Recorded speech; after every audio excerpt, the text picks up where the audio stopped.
We're back and you're still watching the Premier Volleyball League Reinforced Conference only here on SNA. Vinny Capistrano with the Ringo. This is still the game between the Lady Oragons, the Perlas Spikers. In the ring, nakuha na ng Perlas Spikers, nakabawi sila. They got set number 3 from the Lady Oragons. Yeah, I think it was a team effort. I mean, Montepilla and of course, Kia Bright again. Shining bright. Like a diamond. Oh, like a diamond talaga. And them Ferrer playing well. But I think it's really the first ball that worked more for last for the Lady Oragons. And we heard it in one of the huddles. Macy Euban was saying they can't be getting aces or not. We have to pass better. So, you know, both teams obviously recognizing the importance of having the first pass. And in that third set, obviously, the Perlas Spikers passed better and they were able to convert. So we are now here at our 4th set, about to start our set number 4. Crucial set for both teams. Kung gusto manalo ng Perlas Spikers, they gotta do it now. Yeah. They gotta show what they have to show right now. Itong Lady Oragons naman trying to keep alive, stay alive here in our game. Yan na naman si DJ Tronics, may pakindat-kindat pang nalalaman. DJ Jams. Is that DJ Jams? Ako si DJ Jams. Alam niyo lahat ng favorite songs ko, kaya mamaya magpaparequest na ako. Now let's go to our set 3 statistics. Navy Lady Oragons ended that set with 20, Perlas Spikers with 25. Yeah, well, you know what the eyesore here really is opponents' errors. Navy Lady Oragons with 10. I mean, that's 8 more than the Perlas Spikers. So that's one thing you need to really minimize here in this 4th set if you want to extend this to a 5th set. So 4th set right now on the go, and that is a point for the Lady Oragons. The fault of Kia Bright. That's uncharacteristic. Yes, unusual nga. Medyo nagulat ako nung nakita ko na si Kia pala yung nag-commit ng error na yun. The way you said nga, Kia Bright? May question mark at the end. Jem Ferrer, Montepilla, starting this 4th set with a bang. And of course, let's go to Denise Densai for her report. We have here with us former gimmick actor Bojo Molina. It's so good seeing you here, sir, and of course supporting PVL. So have you always been a supporter of volleyball? Yeah, and before anything else, I would like to greet all the viewers of PVL. Exciting game. Yes, I played volleyball in high school, and then the very first time sa may beach volleyball sa Manila, kami yung hinahatak to play for beach volleyball before. So. And of course, if I may ask, which team are you rooting for? Hindi naman obvious, pero sa Perlas Spikers ako nag-cheer. So, ganun. And do you have any message for the Perlas Spikers and of course supporters ng mga PVL? Yeah, to all the supporters ng Perlas Spikers, keep on cheering for our team, and at the same time, yung sa PVL, keep supporting the sport in Guam, where I'm staying right now. It's a big sport, so talagang we would like to bring more of these players actually to visit Guam. Thank you so much, Bojo. And of course, we bring it back to you, Billy and Noreen. Thank you so much, Denise and Mr. Bojo Molina, na kanina pinag-uusapan lang natin. Ngayon, na-interview na. And yes, I heard nga that he is from Guam, and that's how he met the Perlas Spikers. When they visited Guam, they met him. I think he watched one of his games. Just naging friends. That's nice. Yes. So great to see him here, and hopefully enjoying this exciting game. Na-tsempohan niya na masaya yung laban natin today. Yep. Maybe straight sets or whatever. Good serve. Now back to this game. We are tied at 3. Imbo. And it is good for her. Nakalamang itong Lady Oragons now at 4 and 3. Well, Imbo has been getting her minutes, no? Bombita. We haven't seen fairly quiet. Yeah. Grace Bombita. I think she just played the first set, second, third set. Maybe a twist na ginagawa ni Coach Egay dito sa team niya. And now we are gonna go to read some of your tweets on Twitter. This one is from Jonathan Po. Go Perlas, Idol Nicole Chamson. Let's get this win. Well, they are 1 set away from winning this game. Yan ang titignan natin kung makukuha nga nila ang laro na ito. Another one from Jolo Diaz Malonzo. Go Navy Lady Oragons. Go White. So we got fans from both ends cheering on their teams. Another one from Liza. Kia Bright shining like a diamond. Go Perlas Spikers. Yan ang favorite namin sabihin kahit sa live stream to si Kia Bright. Shining bright like a diamond. And that's what she is doing, not only in this game, but the whole reinforced conference. All around, showing us, you know, versatility as a player, not just offense, but even in. Pretty sure you'll see her again after this reinforced conference. Hopefully in other conferences to come, other seasons to come for us. Yeah, well, while you're at it, I want to, you know, shout out to my former coach, Coach Benji Hernandez, watching this game. Even sila Tita Mozi actually knows Coach Benji. Thanks for supporting PVL. Yes, hi Coach. At sana proud na proud kayo kay Mr. Reed. First year Ayun college. ang nararating. Sira. At punta naman tayo sa laro natin. Navy Lady Oragons at 6. Taking the lead from the Perlas Spikers at 5. Yeah, and you know, if they start out like this, they don't let Perlas lead. You know, that could, they can extend this to a 5th set. 6-all. But I know that this Perlas Spikers also hungry for that win. Yeah. As we mentioned a while ago, they came off a great win, a hard-earned win against the High Flyers. Siyempre gusto mong kunin yung momentum na yun at ituloy-tuloy mo na. Sayang din eh. Yeah, and I remember somebody was telling me, because the standing of Perlas Spikers isn't that good, but going into that game, it was 1-4, I think. So anyway, and that one was against Creamline. Full Smashers. Yeah, and then the second was against the High Flyers. So they're saying, gusto lang naman nila talunin yung 1 and 2. Tapos then lose to the others. But let's see kung yun nga yung case. But so far, just 1 set away from winning. Keeping that ball alive, but an error here for the Lady Oragons.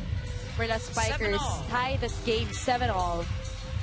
Yeah, if you're the Perlas Spikers, you also don't, you know, you gotta watch your errors. That's what happened also. The errors really set in that 3rd set for the Lady Oragons. But for Perlas, you want to watch your errors because you want to finish this in 4. Lauren White. Nandoon si Z Hervasio. Kia Bright this time. Hikar, Serafica pupunta kay Macy Euben. And too strong for Macy. As we go to our first technical timeout of set number 4, magbabalik po ang Premier Volleyball League Reinforced Conference only here on SNA.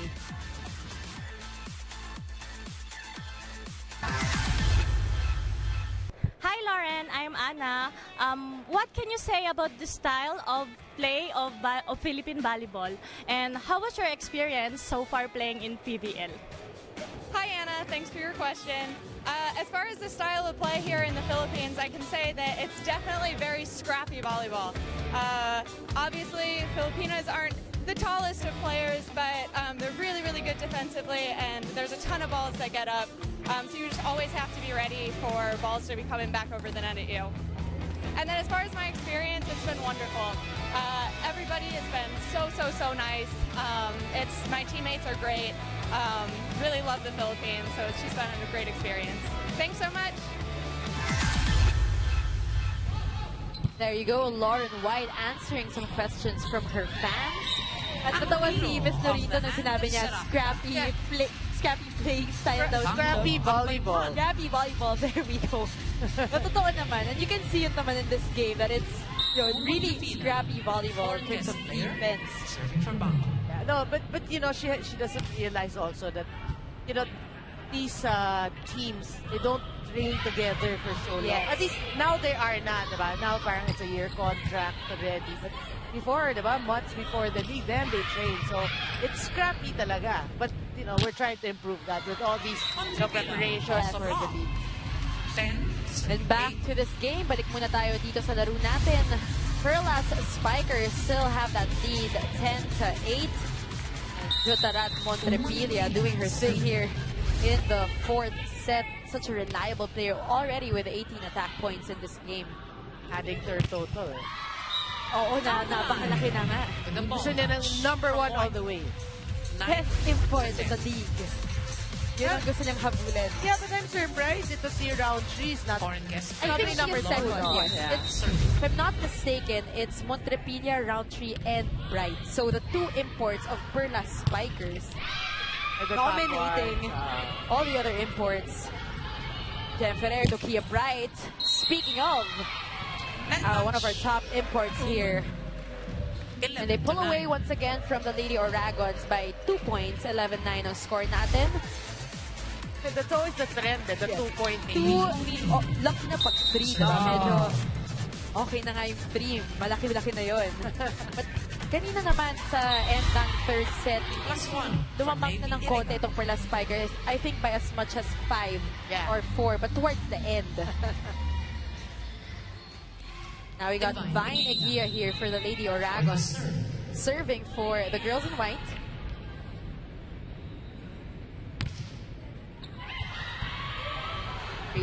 Great presence of mind by Ella De Jesus. I mean, it looked like it was out. And you can hear the teammates shouting. Kaya napasigaw si Montrepilla doon. The Coron makes things happen for the Perlas Spikers. 12-10. Joy the Coron, I said a while ago, one of the youngest players here for the Perlas Spikers. And grabing galing ng experience rin, no? Na makalaro ka alongside veterans like Kuya Sue Roses, Jem Ferrer, Z. Hervasio. That should be a, treat na for these players. Dagdag sa arsenal mo yun eh.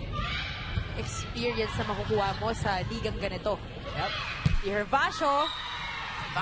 And she knew it. She knew that it was off.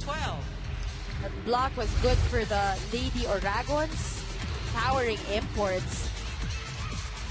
Yeah, very sad to them.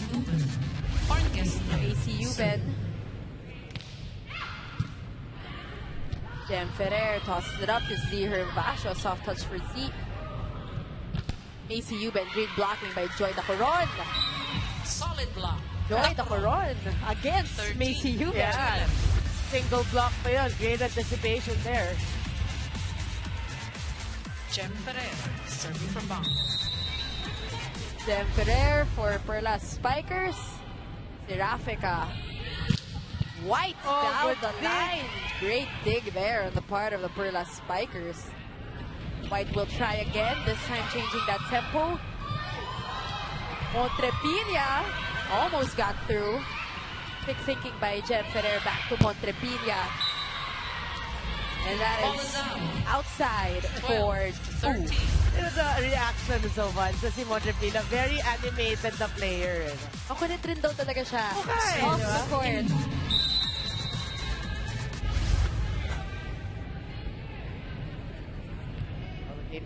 Close. Very close and a service error. +1 for BanKo. Point for the Perlas Spikers. We are now at 14 and 12 with the Perlas Spikers still hanging on to that slim lead. Picard, Seraphica here to Lauren White. Off the block. Running attack for Lauren White is good. 13-14.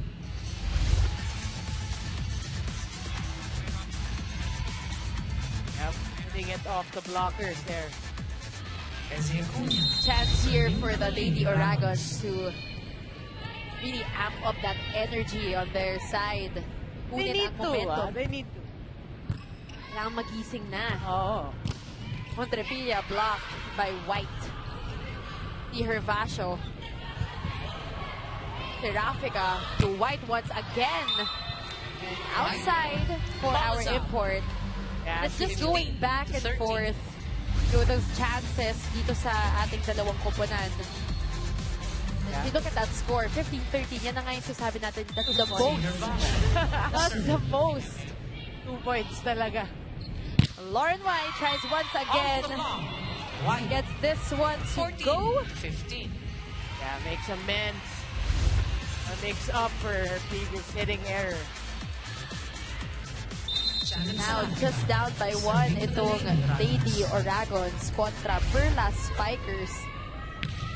Gia serving, service error. Ayan na naman, balik na naman sa Perlas Spikers ang puntos. Magbabalik po ang Premier Volleyball League Reinforced Conference only here on SNA.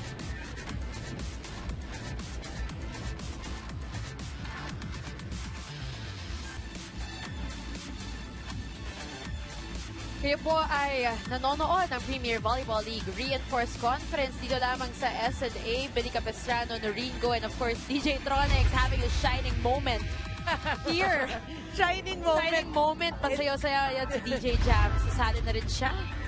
DJ Tronics, you know, bringing life here into our arena. 17. Siya yung in charge ng sounds namin dito.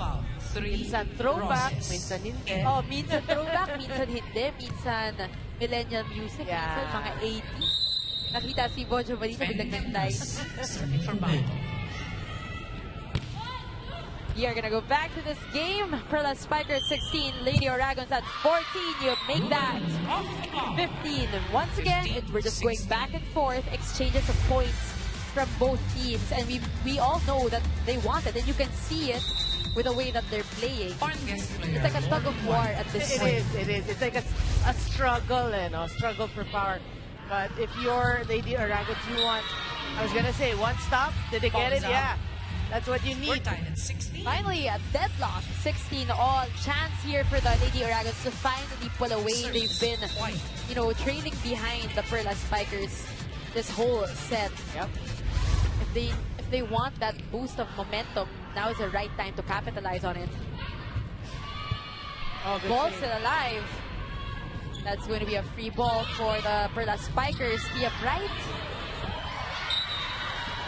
And what happened there, Noreen? Miscommunication. I mean, there was BanKo, hesitation, up by 1. miscommunication, you name it. Lack of focus perhaps for this Lady Oragons. Medyo nagkakagulo na ng konti sa side nila. So really, it's miscommunication there. I mean, they could have shouted, you know, get out of the way or something. That's why it's so important to be vocal in volleyball. Walang hiya-hiya dito. Oh, especially if you're going to hit somebody, you're going to collide na with somebody. Yan naman, There you go. Once again, 18-16. This game is based on trend. Power struggle. Trending. Well read by White. Kaya ipatrend yun. Speaking of trends, ipatrend yun naman kami this Sunday afternoon. Tweet us at ABS-CBN Sports. Gamit ang hashtag na PVL on ABS-CBN. Igia will take a rest. Raterta comes in. And she will be serving here for the Lady Oragons. Yeah, the Lady Oragons really want to get over this hop. The 2 points, it nagkaya na but gave up 2 points again. Now it's down by 1. Make that 2 points once again. Noreen Perlas Spikers at 19. Lady Oragons at 17. Tia Bright going for that kill. Yep. Had a target, went for it. Great serve by Kia. Rafika pupunta kay Lauren White. Down the line. Target naman niya ngayon si Giselle Tan. Yep. To 19. No, Giselle Tan actually read it well, but she was moving. You can see the slow So mo. if she had just stayed in place. Siguro? Yeah. Foreign guest player. Yeah. For the serve. Grounded. Emnas, Kuya Sue Roses. Kuya Sue Roses coming live here in our fourth set. That's vintage Sue Roses for you. 12. Seen that? Vintage Sue Roses. Yeah, we've seen her do that so many times. And it's great to see it, you know, now. When she comes off the bench. Still effective. Nice to see that she's still very, very effective. Also an offensive threat for her team. Lauren White, no go. Big. Here right this time.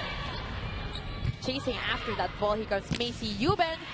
Jem Ferrer was there. Giselle Tan, pupunta kay Montrepilla. It's going to be a free ball here for the Lady Oragons, and they go once again to Lauren White. Great defense on both ends. Tia Bright secures that point for the Perlas Spikers. 21-18 is our score. Let's listen in on the timeout called by Coach Egay Rusek. Dapat nabusog na yung dala para ayos, oh. Kunin natin doon sa tato. Pinilit natin makapunta dito. Kunin natin to. Huwag natin sayangin, no? Huwag tayo maging babaya. Tuloy-tuloy lang tayo. Tatlo lang yan, tatlo. Lang. We gotta fight back. We gotta fight back. Come on, guys. We sign this out right now. Hey, Nathan!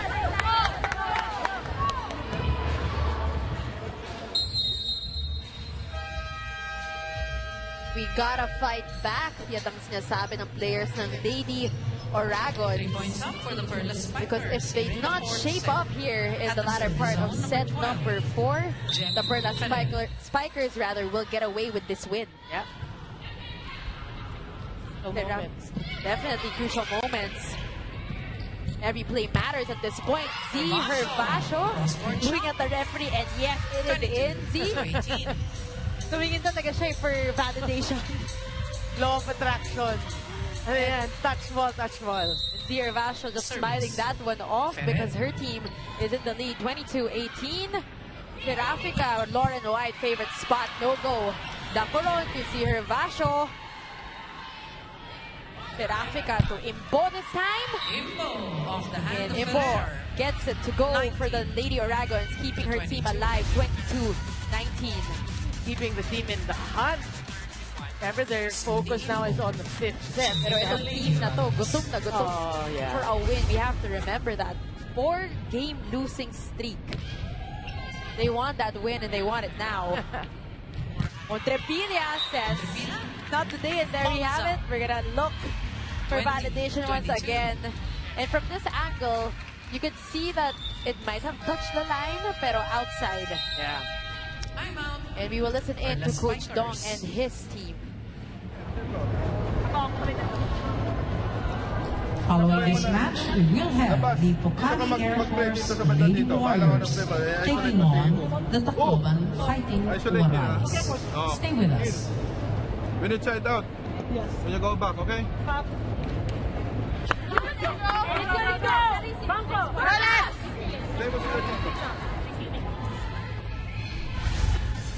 There you have it. Montrepilia, we have a replay of that last play. There it is, outside, clearly outside. But just a little bit. Konting-konti na lang. Now back to this game. Perlas Spikers leading 22-20. Montrepilia tries once again. A great save there by the Lady Oragons, fighting to keep alive. And this is a chance ball for the Lady Oragons. Tries to tip it in. Nandoon ang blockers ng Perlas Spikers. Great thinking there by Acuna. Hezi Acuna. Yeah, don't look down. Yun na nga. Just Yun a yung one-point sasabihin ko. Till the end, it's still a tug-of-war fight for both our teams. Walang gustong magpatalo. And you have to remember that these two teams are at the bottom of the standings. And maybe that's the encouragement that they need. Montrepilia, though, Finds the spot. oh, this girl does not want to go home empty-handed and wants to finish it now. 23-21, 2 points na lang at may ipapanalo na po mga kapamilya ng Perlas Spikers at laro na ito. Papasok si Amanda Villanueva para kay Joy Tacoron and will march up to the service line. Yeah, but what a vertical leap lang yun for Montrepilia. But you know, the entry also of Z Hervasio is good for the team, but Wag muna. oo nga eh. Wag muna, Noreen. And unfortunately for Amanda, I think this is her second service error. Nakakapasok lang niya. Yeah. So maybe things not working out for our crowd favorite today. And here comes Madulid coming in for Acuna. Her chance to serve this time for the Lady Oragons.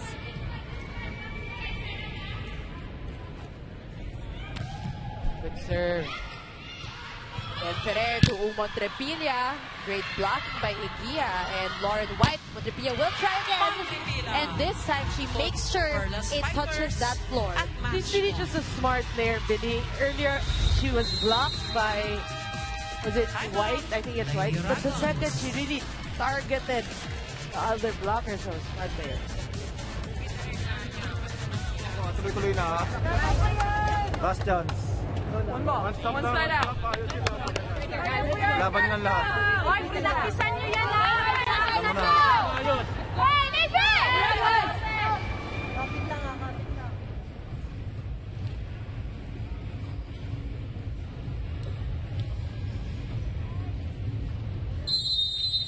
narinig nga akong boses doon kanina, uy, pre-practicean niyo na.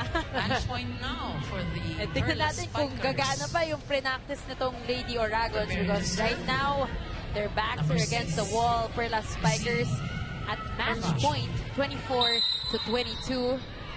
Yervasho, crucial serve. ACU Ben.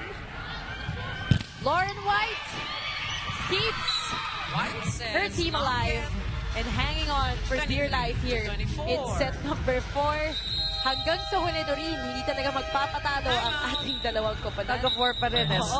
Let's listen in to the timeout called by Coach Dom de la Cruz. We just need one good pass, okay? Isang maganda receive. Now, Kiwi, back.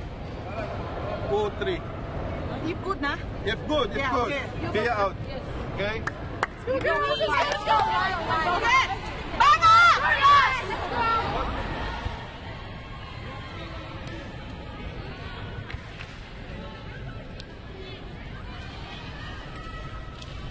Coach Nes Pamilar getting ready for his game. After hours, it will be the Air Force Lady Warriors going up against Tacloban Fighting Waray. Smile muna si Coach Nes, pero mamaya, tignan natin kung nakasmile pa siya.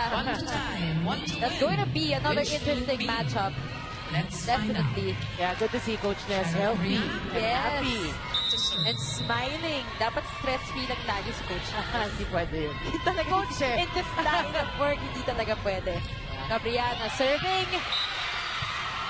And that is an ace. Would you look at that, Noreen?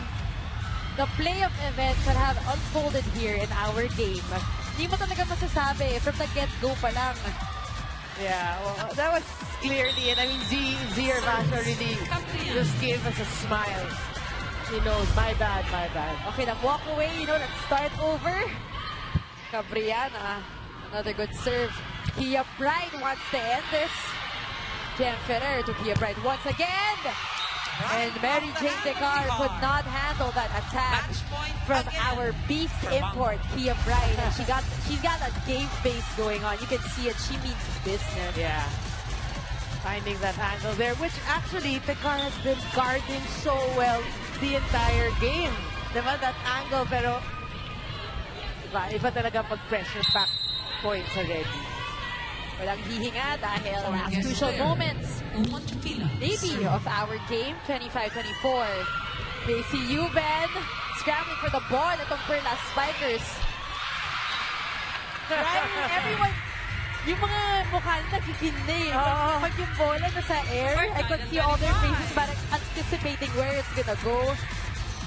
Yeah, good save by Jem Ferrer though. Save by Jem Ferrer. Great effort by the Perlas Spikers. Look at the reaction. Yung mga gigil faces na talaga. Yung mga look away reactions. Di makapaniwala. Got another deuce here. Second deuce of the game. Kia Bright says this is mine. Free ball here for the Lady Oragons. Macy Eubank soft touch. Oh, still alive. Still alive and kicking here. They go to Macy Eubank. And that, unfortunately, is outside for our import. Perlas Spikers keeping alive here. 26-25. Once again, mga kapamilya, this has been the story the whole game. It is. Our struggle of tug of war, kahit anong gusto nyo itawag dito, ito po ang nangyayari. Dikit na dikit ang laban, that's for sure. Amy Ahumiro with 3 service aces here in this game. Let's see if she can make it 4. Good serve. Gabriana. Ferrer uses that knuckle para iangat ang ball at Kia Bright. Gabriana once again backset kay Macy Eubank. For the Spikers. Kia Bright. It's import to import this time. Right in the hole. And Noreen, kamusta ka naman dyan? Gusto kitang tanongin kung kamusta ka naman. No, I mean, you gotta love that dig of Lauren White there. I mean, that was crucial. That was a hit by Kia Bright, and Lauren White was just all over that. And they get the point. I mean, and they deserve that point. Yeah, and you can feel that they really want to win. Speaking of the Lady Oragons. Sabi na patas na lang kahit itong set. Tapos magkakaalaman na sa 5th set. But Perlas Spikers want to win this too. And, of course, they break away. Yun yung pattern. They will break away. Makakahabol ang Lady Oragons. Signan natin kung kaya na nilang tapusin ang laban na ito. Exciting time here at the Phil Oil Flying V Center. And set point. Match point. Match point. Service good. Cabriana. Macy Euben. Great dig by Giselle Tan. Jeff Ferrer. Smart play, but effective. And great show of strength and resilience from both our teams. But it's that big. No, it's that big. Giselle Tan changed the tempo of that end game completely. And she deserves those praises from her teammates. I can see, there we go, Z just congratulating her. Yeah, it's a great game. No, Lady Oragons gave it a good fight. And they're playing better. That's a positive thing to look at.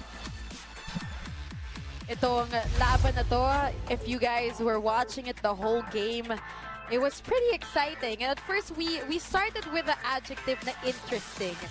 It's going to be an interesting matchup, but then it evolved into an exciting matchup. We didn't know who was going to win up until the very end. From start to finish, both teams showed that they are contenders pa rin in this league. Yeah, and we gotta keep saying that this is not yet over because each team still has a chance. The top two will qualify. The bottom half, the rest of the team will do back to zero and then single round robin. So everyone's still in it. So everyone still has a fighting chance. Sabi mo nga, you know, it's not the end. We got the top two teams, School Smashers and the High Flyers, going into the quarterfinals. But of course, everyone has a chance. That's why nakita nga natin mga kapamilya kanina itong Perlas Spikers at ang Lady Oragons laban kung laban. And of course, we got a very special guest with Denise Dinsay today, our player of the game, Jem Ferrer. Congrats for that win, Jem. And of course, for the Perlas Spikers, no, hindi naging madali para makuha nyo yung panalo ngayon. So what adjustments did you make during the game? Siguro nag-focus lang kami sa receive namin kasi nawala yung receive namin ng second set. So nabalik namin siya ng third and fourth set. So yun, nakabawi agad kami. So mas marami kaming play na nagawa. Okay, and of course, ano pa rin ang kailangan gawin ng Perlas Spikers para makakuha kayo ng isa pang panalo for the rest of your games? Siguro mag-focus lang kami kung sino yung mga next na kalaban namin. Isa-isa lang talaga. Kung dun lang na kami mabibase kung ano yung i-adjust namin. So, meron ka bang mga messages to your fans and of course, supporters or family? Thank you sa lahat ng Perlas Spikers fans. Supportahan niyo po kami sa mga susunod naming laro sa second round. And hi sa family ko. And of course, we also have a question from our panel, Billy and Noreen. Yeah, hi Jeff. You know, the problem always people would say is your consistency. And we saw it, the struggle throughout, you know, the first few games. But how did you address that coming into your, you know, two straight wins eh? How did you address that coming into these games? Siguro nung first few games namin, ang pangit ng reception namin. So, dun kami nagpo-focus ngayon sa reception namin. Kailangan namin maging consistent doon kasi madali na lang yung mga combination plays pagka maganda yung reception namin. All right. That's it for us here. Thank you so much, Denise. And congratulations, Jem. Yeah, congrats. It was a great win for you guys. That's 2-game winning streak na, and we hope to see many more wins from your team. Mga kapamilya, it's been a great day for volleyball action at hindi pa nagtatapos ang mga games natin dito sa Phil Oil Flying V Center. Mamaya, after this, Noreen, we will watch the Tacloban Fighting Warais going up against the Air Force Lady Warriors. Thoughts on that game? Quick thoughts on that game, Noreen? Well, again, you know, each win is important to each team.